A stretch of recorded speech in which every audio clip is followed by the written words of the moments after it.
Subasma nzamba lola ba voice mususu ebimi toyoka Monsieur Panzo. Au fait, bonjour.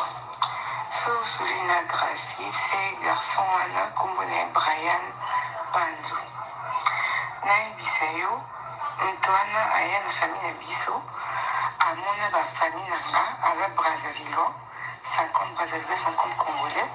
Atindanga ba mbongo pour na sala na binisa ba document et tout, pour na ndeni pour sonyo osala mariage na français, et c'est un nini boy.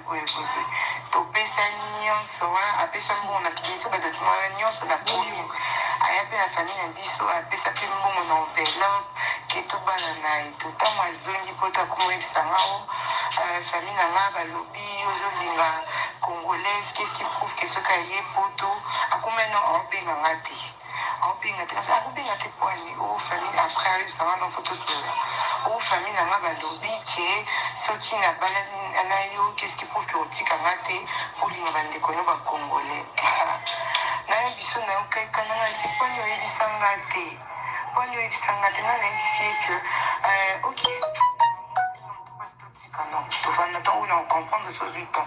Après, les cas, tu as vu comment j'ai mis mal à répondre à la expliquer. Et les chimiques, la comment il a sous petite sœur, non, ok, et les chimiques, le monsieur, comment il a sous o tshenzambe liboso te otya makutu na bino mpo kala ngati akobenga te po ani o famille après ayebisanga na foto sola o famille na nga balobi ke soki na bala na yo qu'est-ce qui prouve ke otikanga te olinga bandeko no bacongolais naye biso na yo kaikananga ese poni oyebisanga te nga nayebisi ye ke ok non, tu vas n'attendre où on comprend de ce 8 ans. Après, les cas, tu as vu comment j'ai mis mal à répondre à la expliquer. Et les chimiques, la comment il a sous petite sœur, non, ok, et les chimiques, au fait, bonjour. Sou Sulina Gracie, c'est garçon Anna Kumbone Brian Panzo. Naï Bisayo, Antoine Aya na famille Biso, Amona ba famille Nanga, Aza Brazzaville, 50 Brazzaville, 50 Congolais, Atindanga ba mbongo pour na sala na binisa ba document et tout, pour na ndeni pour sonyo osala mariage na français, et c'est un nini boy. Topesa nyonso wana apesa mbongo na kisa ba document na nyonso na commune. Aya pe na famille na biso apesa pe mbongo na enveloppe ke to bana na eto tango azongi po to akomoyebisanga o famille na nga balobi ozolinga congolaise, qu'est-ce qui prouve ke soki aye poto akomena aobenganga te akobenga te po ani o famille après ayebisanga na foto sola o famille na nga balobi ke soki na bala na yo qu'est-ce qui prouve ke otikanga te olinga bandeko no bacongolais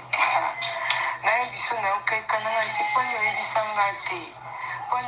te nga nayebisi ye ke ok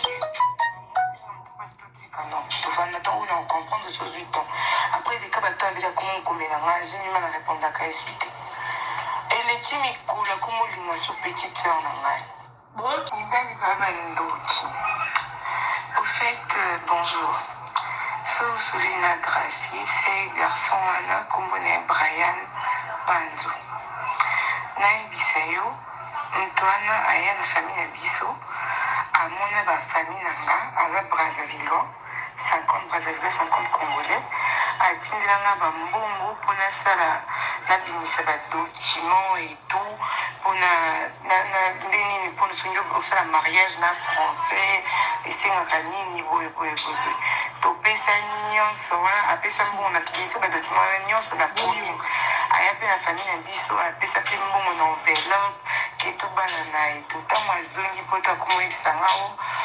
famille na nga balobi ozolinga congolaise, qu'est-ce qui prouve ke soki aye poto akomena aobenganga te aobenga te akobenga te kwani o famille après ezanga na photo solo o famille nanga balobi ke soki nabalani na yo qu'est-ce qui prouve ke otikanga te olinga bandeko no bacongolais naye biso nayokaika nanga ese kwani oyebisanga te kwani oyebisanga te nga nayebisi ye ke ok non tofanda ntango oyo na ocomprendre sozi temps après deka bato abeli akomokomela nga azimima na répondaka yesu te eleki mikolo akomolinga so petite sœur na ngai